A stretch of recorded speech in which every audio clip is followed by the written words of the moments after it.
नमस्कार, मैं Amit Singh. India news में आप सभी का स्वागत है। आज भारत अमेरिका के बीच 5 बड़े समझौते हुए हैं और उनमें से सबसे अहम जो समझौता है वो है बेका, यानी उस समझौते के बाद भारत अमेरिका तमाम ऐसी चीजें शेयर करेंगे, साझा करेंगे जिससे सामरिक तौर से भारत बहुत मजबूत बनेगा।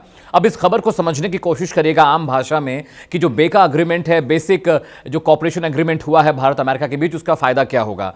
इस सौदे के बाद, इस अग्रीमेंट के बाद अमेरिका अपने सिविल और डिफेंस सैटेलाइट का एक्सेस भारत को दे देगा, जिसके बाद भारत सीमा के तमाम इलाकों की निगरानी कर पाएगा। अगर कोई दूसरा मुल्क भारत पे मिसाइल से हमला करता है तो उसकी सटीक जानकारी मिल पाएगी। अगर भारत किसी मुल्क पे हमला करना चाहता है तो वो जो लक्ष्य है, उसकी दूरी, उसकी सटीकता बेहद पहले के मुकाबले और बेहतर हो पाएगी। इसके अलावा अगर सीमा से जो सटा इलाका है, मसलन एलएसी और एलओसी, चाइना और पाकिस्तान का जो सरहद है हमारी भारत से सटी हुई, वहां पे अगर 1 इंच जमीन पे कोई काम होता है तो उसकी जानकारी भारत को मिल पाएगी। इसके अलावा 4 और अहम समझौते हुए। परमाणु समझौता हुआ भारत के बीच नया, जिसके जरिए भारत और अमेरिका एक दूसरे को परमाणु सहयोग करेंगे। तीसरा बड़ा समझौता हुआ है टेक्नोलॉजी ट्रांसफर का, यानी आने वाले वक्त में अगर कोई ऐसी टेक्नोलॉजी है जो अमेरिका से भारत खरीदना चाहता है तो वो टेक्नोलॉजी अमेरिका भारत को देगा। इसके अलावा मेडिसिन के भी क्षेत्र में एक बड़ा समझौता हुआ है, यानी आयुर्वेदिक फील्ड, मतलब आयुर्वेदा जो है, भारत बड़े पैमाने पर आयुर्वेदिक दवाइयां बनाता है। अमेरिका में भी इस मसले पे बहुत सारे अनुसंधान, बहुत सारे एक्सपेरिमेंट हो रहे हैं। तो आयुर्वेदा दवाइयों पे और इस सेगमेंट में अगर कोई अग्रीमेंट होता है तो इसका मतलब यह है कि दवाइयों की खरीद फरोख्त, अनुसंधान और रिसर्च में भारत अमेरिका का और अमेरिका भारत का सहयोग करेगा।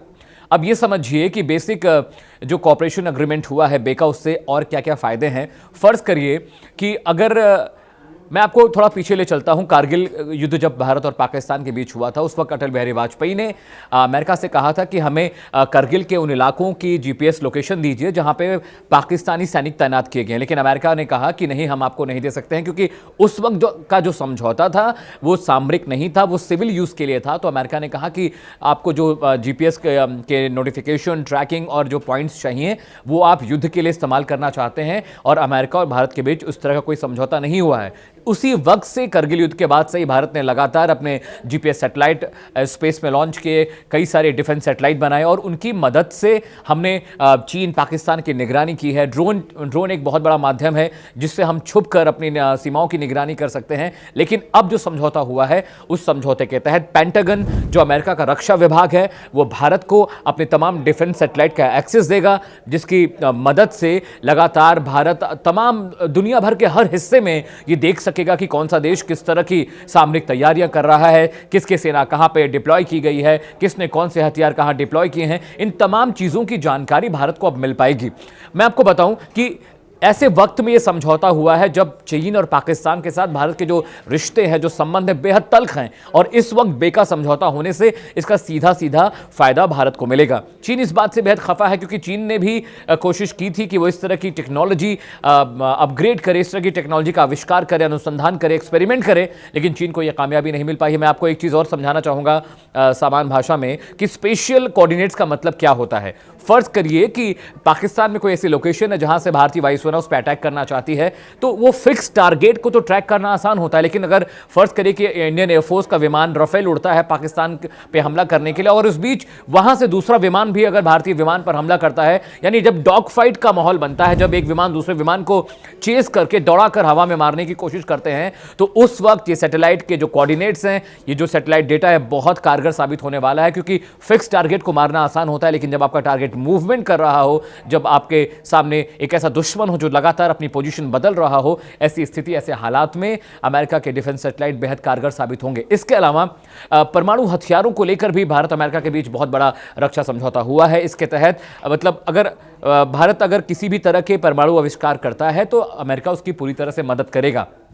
हालांकि अभी चीन और पाकिस्तान की ओर से इस पर किसी भी तरह की टिप्पणी नहीं आई है, लेकिन आने वाले वक्त में इस जाहिर तौर पे कहा जाता है और समझा जाता है कि चीन इस बात पर रिएक्ट जरूर करेगा। तो ये भारत और अमेरिका के रिश्तों की एक नई कहानी आज से शुरू हुई है, एक नया आयाम जुड़ गया है। 2020 का इंडिया पहले से ज़्यादा बेहतर, पहले से ज़्यादा ताकतवर और टेक्नोलॉजी के मामले में अपग्रेडेड है। तो अमेरिका भी इस बात की बारीकी को और इस बात की अहमियत को समझता है कि एशिया सब कॉन्टिनेंट में, महाद्वीप में अगर आपको अपनी पैठ बनानी है, आपको अपना एक्सिस चाहिए तो आपको एक ऐसा दोस्त जरूर बनाना पड़ेगा जिसकी मदद से आप एशिया की निगरानी कर सकें। इसके अलावा इन 5 समझौतों के साथ ही भारत ने इस बात को भी इंश्योर किया है कि आने वाले वक्त में अगर साउथ चाइना सी में किसी भी तरह की गड़बड़ी होती है, जंग के माहौल बनता है, तो अमेरिका और भारत एक साथ इस जंग में कूदेंगे। इसके अलावा जो पोम्पियो हैं, अमेरिका के विदेश मंत्री और वहां के रक्षा मंत्री, एज पर भारत के बाद वो इंडोनेशिया जाएंगे, वो श्रीलंका जाएंगे, क्योंकि ऐसी खबरें आ रही थी कि चाइना ने इन दोनों मुल्कों में जो बंदरगाह हैं, कहा तो है कि उनको वो कमर्शियल यूज़ के लिए इस्तेमाल करना चाहता है, लेकिन अंदर खाने मिलिट्री इंटेलिजेंस ने ये खबर दी है कि चाइना इन दोनों बंदरगाहों का इस्तेमाल सामरिक तौर पर करने की ताक में है। और अगर ऐसा होता है तो भारत के लिए ये खबर बहुत ख़राब, बहुत खतरनाक है और अमेरिका इस बात को समझता है। इसीलिए अमेरिका के विदेश मंत्री और रक्षा मंत्री भारत के बाद दूसरे मुल्कों का दौरा कर रहे हैं और वो इंश्योर करना चाहते हैं, इस बात की तसल्ली करना चाहते हैं कि अगर कल को चाइना के खिलाफ भारत और अमेरिका जंग में कूदते हैं तो चाइना को इन मुल्कों से कोई मदद मुहैया ना हो पाए। मेरे प्रोग्राम चलिए वहाँ खबर, जहां मैं आज प्राइम टाइम में मैं इसी खबर की पड़ताल करने वाला हूं कि अगर भारत और अमेरिका के बीच समझौता हुआ है तो इसके कितने सारे आयाम हो सकते हैं, कितना फ़ायदा हो सकता है। अगर आपके पास कोई सुझाव है मेरे प्रोग्राम को लेकर तो आप मुझे ट्विटर पर, इंस्टाग्राम पर, फेसबुक पर बता सकते हैं। मेरा ट्विटर हैंडल है जॉर्नो अमित सिंह, इसी नाम से मैं फेसबुक और इंस्टाग्राम पर भी पाया जाता हूँ। मेरे साथ आज फिलहाल इतना ही, लेकिन इंडिया न्यूज़ पर लगातार खबरों का सिलसिला जारी है और तमाम बड़ी अपडेट के लिए आप मेरे चैनल पे तमाम वीडियोस को देख सकते हैं। नमस्कार।